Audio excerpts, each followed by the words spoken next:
Dylan Beckner, and I own Beckner Counseling. So we are a group therapy practice, and we provide mental health therapy for people experiencing things like anxiety, depression, eating disorders, trauma, stress, relationship issues, kind of anything and everything mental health. Mental health wise. Yeah. How did you get into this profession? It's a really good question. I think for a lot of people, especially in healthcare, there's something that happened that kind of brought you to it. And so for me, my dad died when I was 17, and thank you. Yeah. He struggled with alcohol and substance use.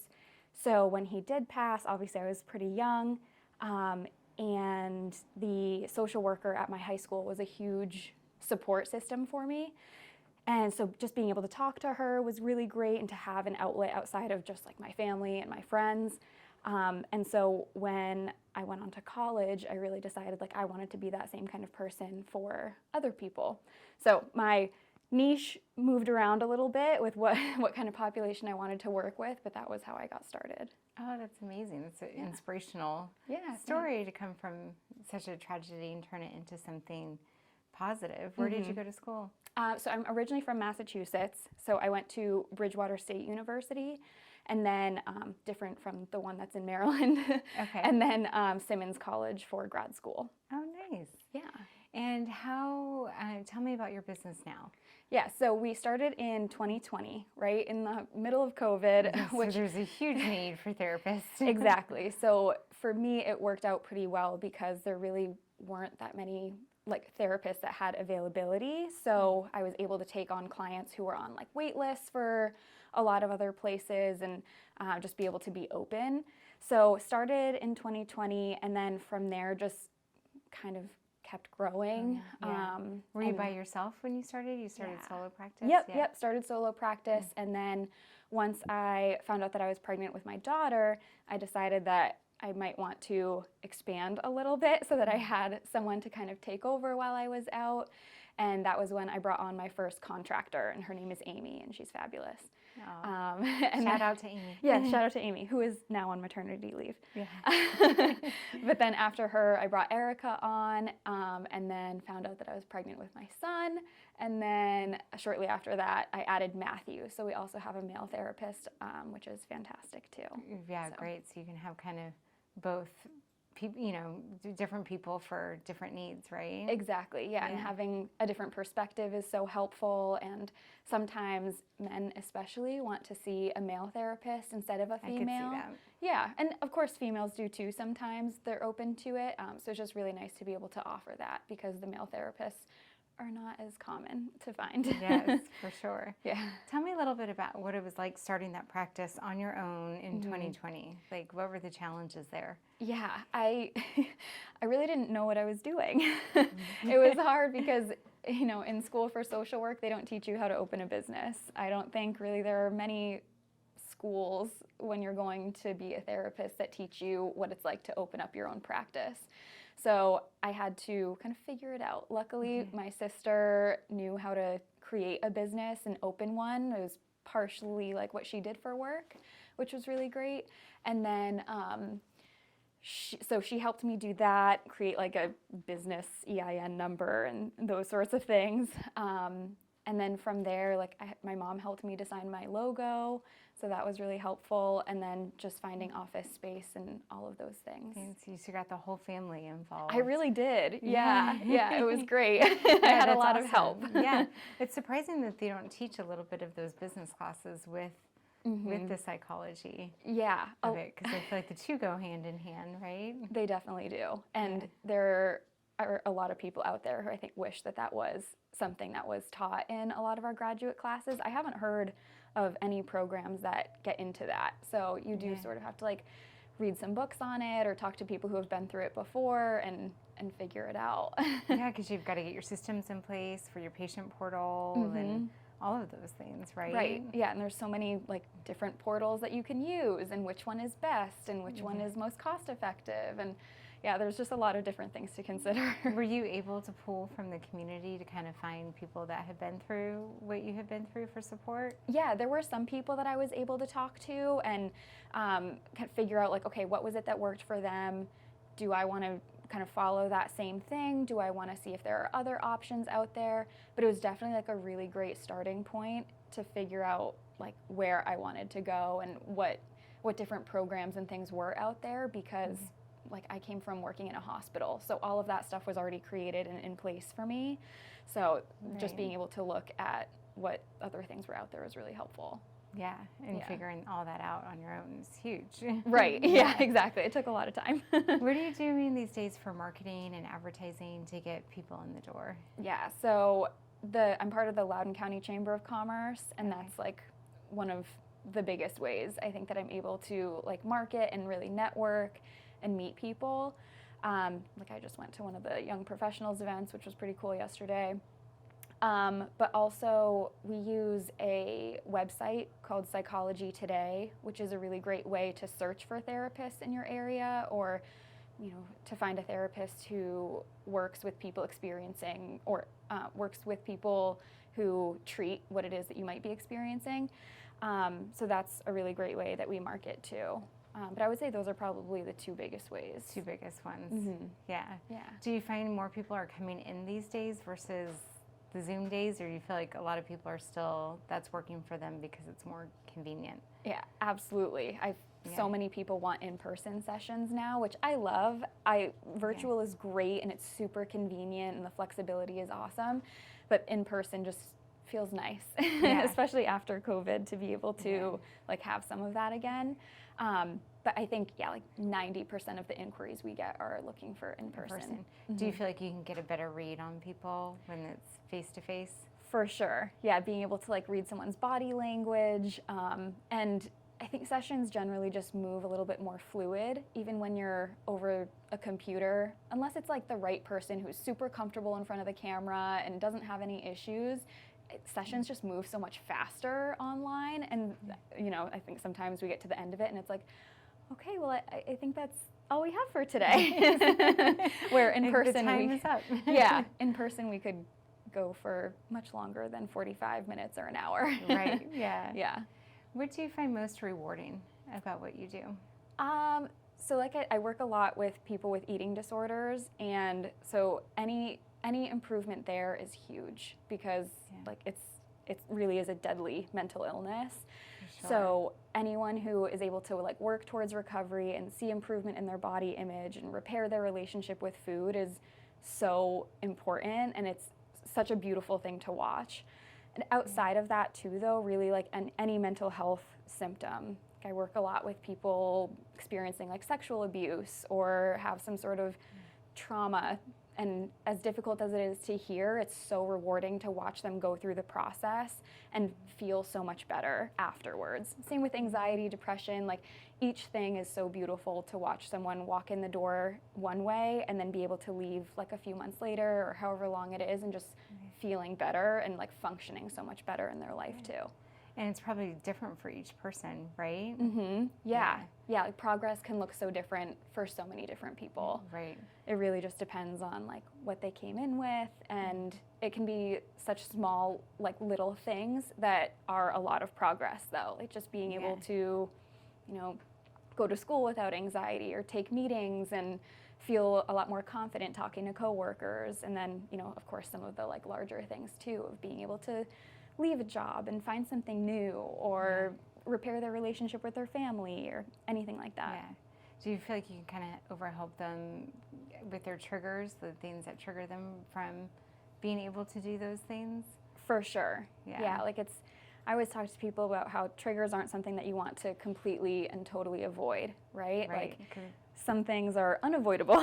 Yeah. So we really need to find a way to like expose ourselves to them in a positive way and be able to work through it, so that when you keep encountering those things, you feel more confident being able to handle it.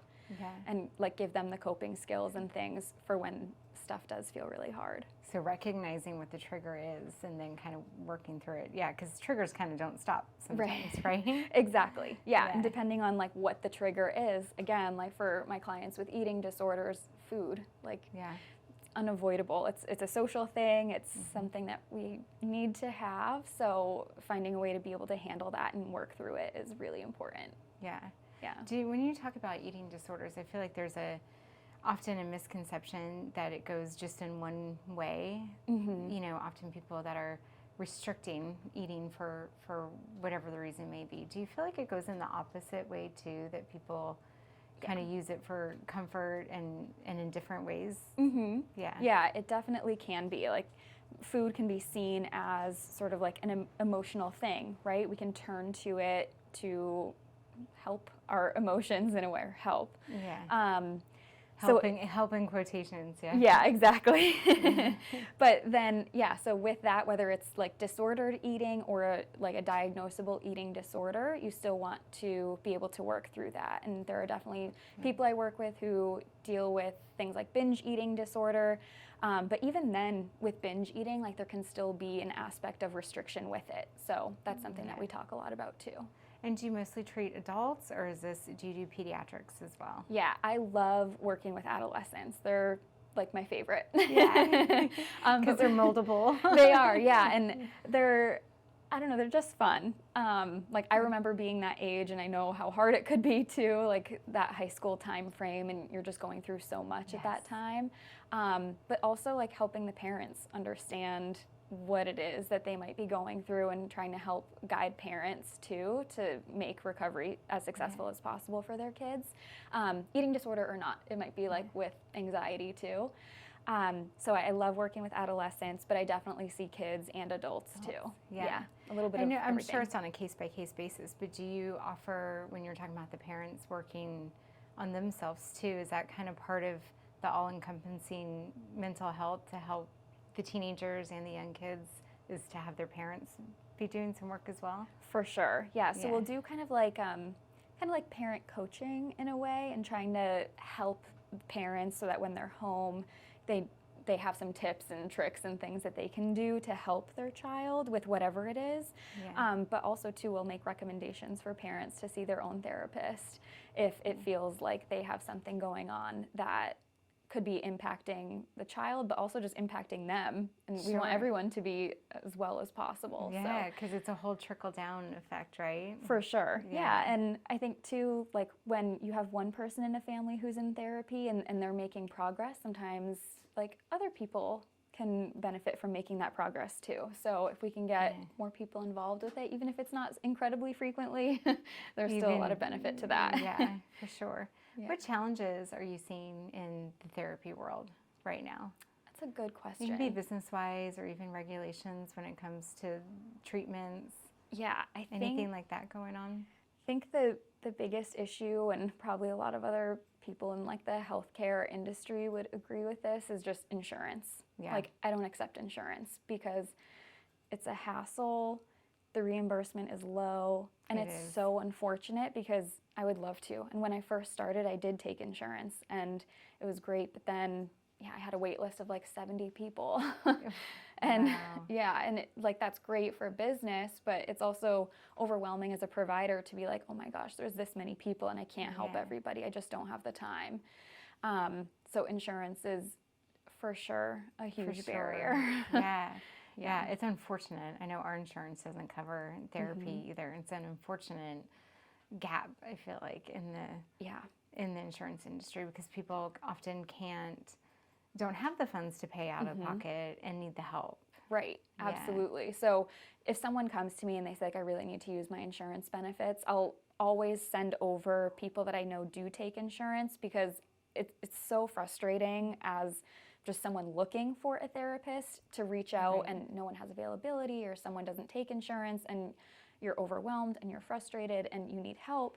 So I always try to give a list of someone so that they can continue searching. But it's such a struggle. Tough, especially for someone that's going through a mental health crisis, may not have that capacity to sit and look at a list and call and make those appointments, right? Exactly. It's really daunting. It takes like a lot of courage too, to just be able to take the time and call someone and reach out and say that I need help. So being able to find like the right provider is really important. Yeah.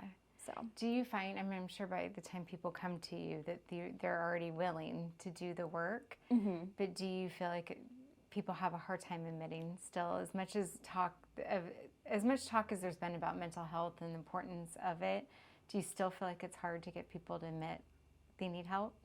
Yeah.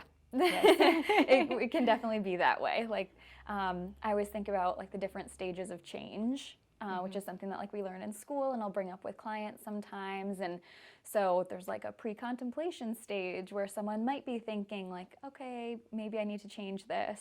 And then there's contemplation where they're like a little more likely to ask for help and put the work in to do it. So yeah, someone might come in the door and recognize they need to change something but are still a little bit wary of it, and that's okay. I'm there to try to help with like motivating and be able to just talk through it so that when they are fully and completely ready, then they already have the support in place to be able to do it. To be able to go to the next step. Yeah. Yeah. Yep. How are you managing all of this with 2 young kids? You said you've got 2 young kids. Yeah, it's a How's lot. that? It's a lot. How old are the kids now? My son is 7 months old, and then my daughter is 2. Okay. So yeah, they're little. Little babies. They are. It's really fun. Yeah. But my husband is great. He's like the best support system ever. So we're able to really divide and conquer when it comes to the kids. We have someone who watches them 3 days a week too, so that I'm able to have like 3 full dedicated days to work. Yeah. And then the other 2 days I split between spending time with them and then doing more work things. But I'm just very organized. That's good. Yeah. That's the key. Yeah. Very organized. For sure. Like type A, very planned out with my time, and work a little bit later if I have to at night just to like make sure that emails are done and things like that. But I also really try hard to have that good work-life balance. Yeah, it's always something you're working on, right? Yeah, for sure. And something that I talk to clients about all the time too. So I feel like I need to like live that as well. Yeah, absolutely. Yeah. What would you say the top 5 like mental health, like someone that's struggling with anxiety or depression that maybe doesn't have the means to seek out therapy? You know, you see some of those TikToks that they're like, I'm feeling off today. I don't know what's wrong. And they're like, did you go outside? Have you seen these? Did you go outside? Did you take a drink of water? Like, right. What would you say are like your top 5, like just advice for getting through the day? Yeah. Some really good ones.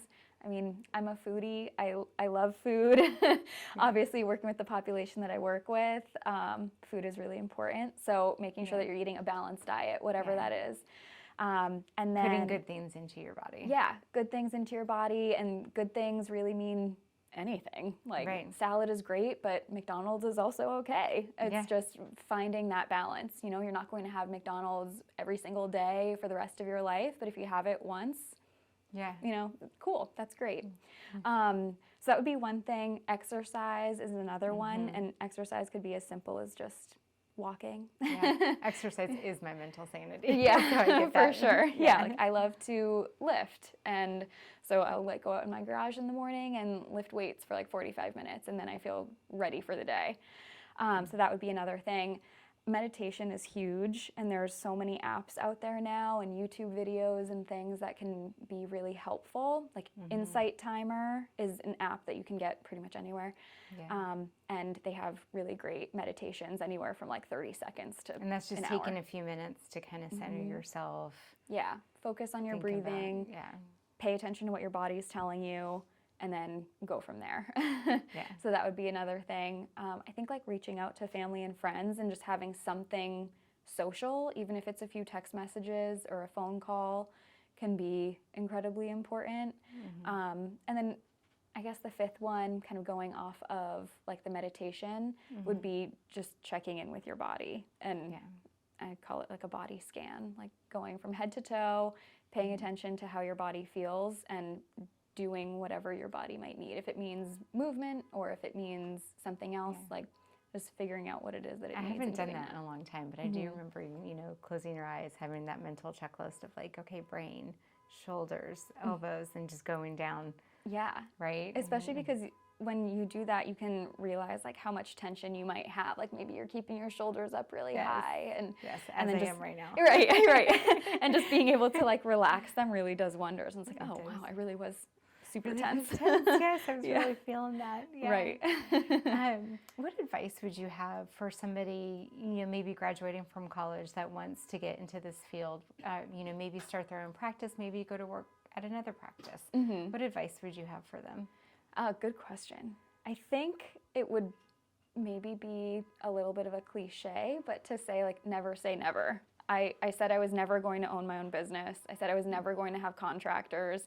And when did you say this? When you were working at the hospital? Yeah. So, I mean, even like in college, my parents had a business, not therapy related, but, and I always saw like how much they were working. And I was like, oof, I don't want that. I'm not doing that. Yeah. Like, I want to be able to go to work. I'll do what I have to do. I'll do it well. And then I'll be able to go home. And I think what I've really come to discover is that you can do both. Right. Like you can have your own business, you can have a good balance. Sure, there might be every now and then where you have to do something later at night, but for the most part, be able to handle it, like during regular business hours. But yeah, I think never say never. Like if you're totally writing something off, maybe you might find out that like you'll second guess that and it might be a good thing. And were you able to take your work experience from the hospital and translate that into your business, kind of what was working and what wasn't working? Absolutely. Yeah, it taught me so much. Like hospitals can be really challenging to work at. I applaud nurses and doctors and therapists and anyone else who works in healthcare and is in a hospital because it's tough. But I definitely used that, and I also have experience working in like a group home and a community mental health clinic. So all of those jobs taught me different things that I've been able to really look at for my own practice and say like, yes, I really loved this aspect of it, or this is something that I know I want to try and like change up if I didn't feel like it was working for me in that setting. And so it's been nice to be able to have that experience and pull from it. Yeah, and kind of figuring out the patients you want to work with too, like the kind of different patients. Yeah, like when I first started, I was like, substance use. Yes, I definitely want to work with that because of everything my dad went through. And then I was like, no, I really love kids, so I want to work with kids. And I kind of did it all in some capacity, but then... Well, you kind of have to, right? Kind of figure out... For sure. What, whose energy can you match, right? And who you can best help. Right. Yeah. And then my husband was in the military, so I was working a little bit with like the military population there. And then when we moved down here, there was like, of course, a lot of adults that I was working with and adolescents, and that's when I got into the eating disorder field. So yeah, I tried a lot and kind of figured out like where like what population I really liked and was able to land on this, which was great. Yeah.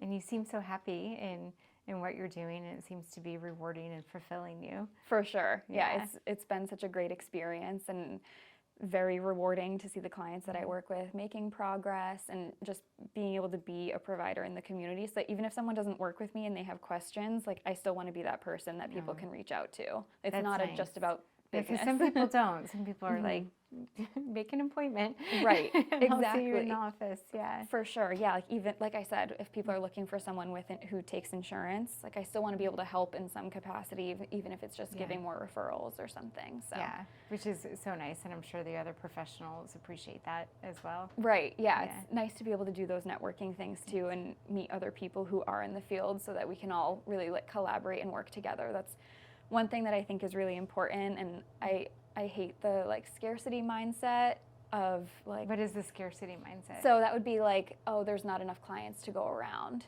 and like having competition with one another. I just don't see it that way. Like I'd really rather just all work together and the clients will come. Unfortunately, you know, mental health is something that people are going to be dealing with in some capacity probably forever. Yes. So unfortunately, we're stuck with our mind. Right, exactly. So let's all work together and just make it like as easy of a process as possible for people. We're all going to get clients. We're all going to be able to help people. We're all going to make a living. It'll be okay. Yeah, it'll be okay. There's room for everybody. Let's help everybody, and everybody could use a little bit of help. Right. Exactly. Yeah. So you said you brought on 3 other therapists. So that's amazing. You've been growing. Where do you see your business going in the next 5 years? Oh, another good question. Yeah. I have like an overall idea of having like a huge expansion and having almost like a wellness center where there's a bunch of other disciplines who are also like in a same building. When you say disciplines, other like people in the holistic field? Right. Okay. Yeah, like acupuncture and massage and a dietitian and kind of anything and everything. But that's so much farther than 5 years away, I think. Because it's either like, in my eyes, I see either that, or I see like myself just kind of staying here, maybe adding like one more person. We'll see, because again, like, never say never. I don't Never say never. Yeah. I don't want to put myself into a box and say that I'm definitely going to do something, or that, oh no, this is good, I'm not going to expand at all, because I think it really just depends on what the community needs. Yes. So you're going to sit tight for a bit and enjoy the business that's coming in and helping the patients that are coming in. Exactly. That's I great. just brought Matthew on in like December or January, so focusing on making sure that he's good and all my other contractors are in a good place, and then kind of go from there. Kind of go from there. Yeah. Are there any last parting words you'd like to leave us with? Any words of advice, mantra that you live by? Yeah. It could be life advice, business advice. Ooh, yeah, that's so much. I know, so much. So much, yeah. Well, I think for like anyone who's listening who maybe is curious about therapy, I would say give it a go. You know, therapists even go to therapy, so there really shouldn't be any stigma around it. There's a quote that's on my website, and it says that you're never too broken to be healed, and it speaks to a lot of people. I don't believe that anyone is really broken, but that resonates with a lot of different people who do land on my website, and so I think that that's an important thing too, is to be able to challenge that thought that you might have about yourself.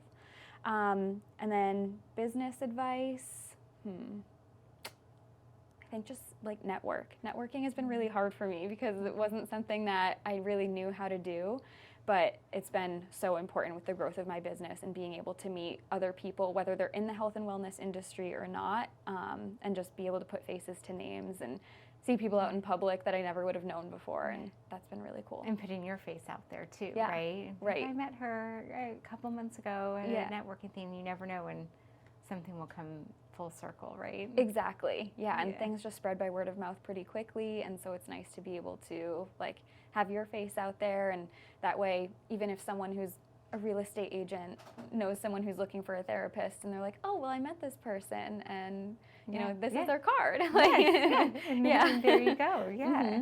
Yeah. Well, Dylan, thank you for coming in today. I loved hearing your story. Thank you. It was a pleasure to have you. Thanks. It was awesome to be here.